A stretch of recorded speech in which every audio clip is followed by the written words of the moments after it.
Paul, firstly, just wondered if you had a few words for Justin Walker, who's headed to Hull to join Liam Rossini. I'm sure you wish them both actually all the best. Yeah, all the best. I spoke to Liam a couple of times. I spoke to him last week as well when he took the job. Obviously, I wish him all the best. There's no hard feelings for me at all. When I took over, Justin was part of the first team, but I also understand how football works, and he was good for me. I love Just. I spoke to him the day he took the job. He left me a cheeky message on my whiteboard. I spoke to him via text, before the Millwall game, wished him all the best. We all texted him after the game when they got a good point with 10 men, which is hugely impressive. And then he wished me all the best for our game on Sunday. So yeah, I'll always be in contact with Just for the rest of my life. Great guy, good footballing guy, and I understand, why he's taken the challenge on. Takes bravery sometimes to jump from a secure job, but wish him all the best. That's what life's all about: experiences, gambles, risks, and generally fun. So wish him both of them all the best. Absolutely. It turns out you will have a home game in November after all. Maybe not the circumstances you wanted with the FA Cup replay with Torquay coming up. How are you feeling about Sunday, a couple of days on from it? Exactly as I felt at the time. I mean, I've watched it back. It's just certain things that I don't think we're right at it yet, which is frustrating, truth be told. I think the lads have took a lot on board, and there's still, quite a way to go. I think it was evident. And it's just disappointing that, in a position of pretty good control that we managed to press the self-destruct button. Although, in fairness, even with 10 men, I'd still expect us to see the game out. And we just dropped deeper and deeper, which was frustrating. And obviously, and that's the joy of FA Cups, especially if you're the underdog, that you can just throw the kitchen sink. You can who doesn't love to see a goalie come up for a corner? He won the challenge, unfortunately for us, and then the goal came from that. So it was disappointing. I thought we could have been better in certain parts of the game, obviously. But we're still in the hat and didn't have any injuries, just a suspension to deal with. But I've appealed that. I'm not appealing the decision. I think it was a penalty for sure, but Foz is definitely there as a covering defender. So hopefully I'll get information on that this afternoon that that's been rescinded. Yeah, I was going to say people may already know the outcome of that by the time they see this. Are you optimistic about that appeal then? Yeah, I am. I haven't done any frivolous appeals in my career, so I think I've done about 3. I think I had 2 turned around and 1 no further punishment. But it's not a frivolous claim because I've watched it from every angle I can, so I don't believe it's frivolous. So I am pretty confident. I spoke to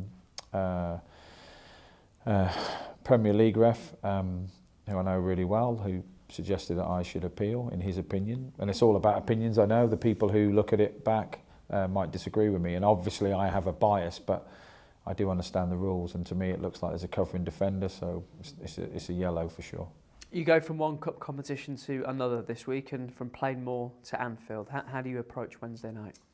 Very good question, which I wish I'd have had an answer better in my head. Look, we can't make loads of changes. It's not a game that we can start the game in a weakened position and then make loads of changes as the game goes on. There's also a part of my brain obviously thinking about the importance of MK Dons at the weekend.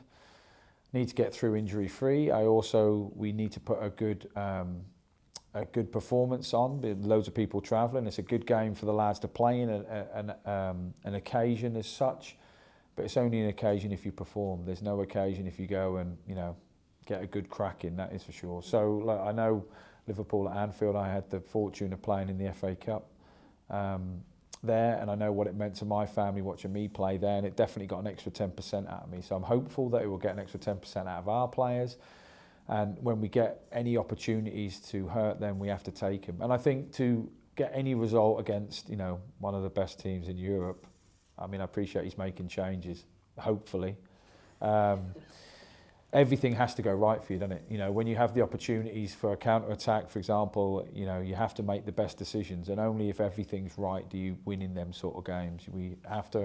There'll be times of the game where we have to ride our luck, but I just hope the lads put on a performance that they can enjoy, the families can enjoy, the fans can enjoy, and they can look back with fond memories, irrelevant of the scoreline. Look, there's not many people who think we're going there and we're going to come away with a 3-0 win.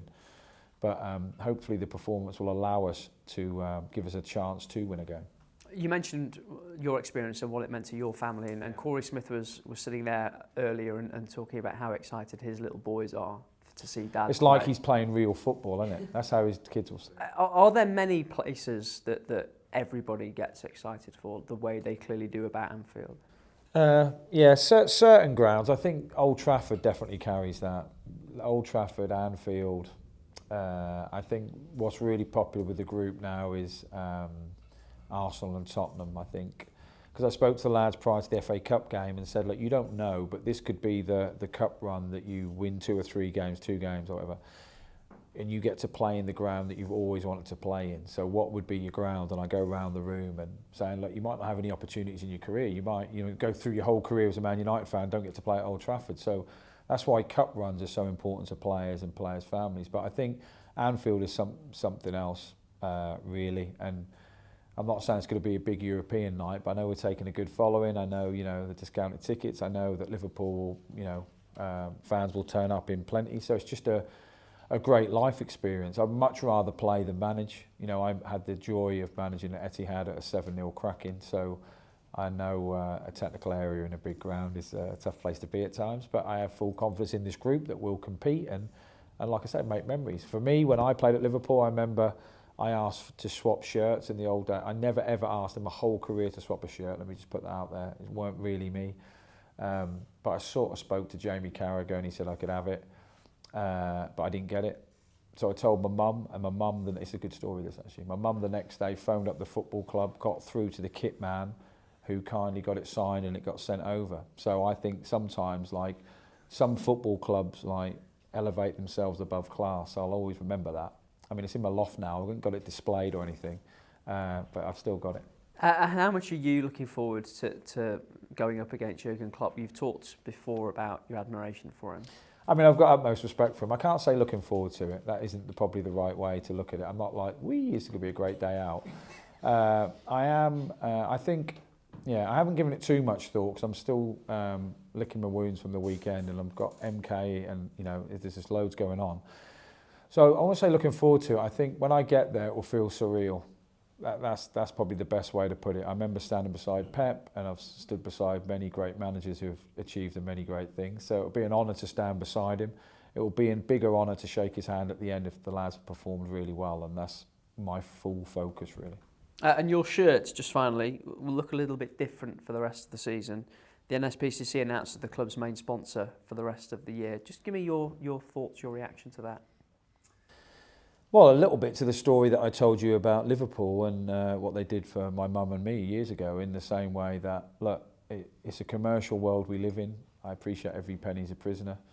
And football clubs aren't away from any other financial restrictions. They need income, they need, and for the board and the owner, David, to take this on wholeheartedly as a not as a giveaway, I don't mean it like that, but we could have comfortably got a sponsor for the shirt, but they're giving it to charity, and such an important charity. I have kids, if anyone's got children, nothing's more important than the kids and the next generation, and it's really tough out there for charities at the moment because everyone's feeling the pinch. So the fact that our great football club has done this is something that makes me really proud, and I mean that with all sincerity. It's a really nice gesture that is pretty selfless. So in that respect, I'm really proud to be the manager of a club that, has negated the financial part of it for the good of society. So really proud.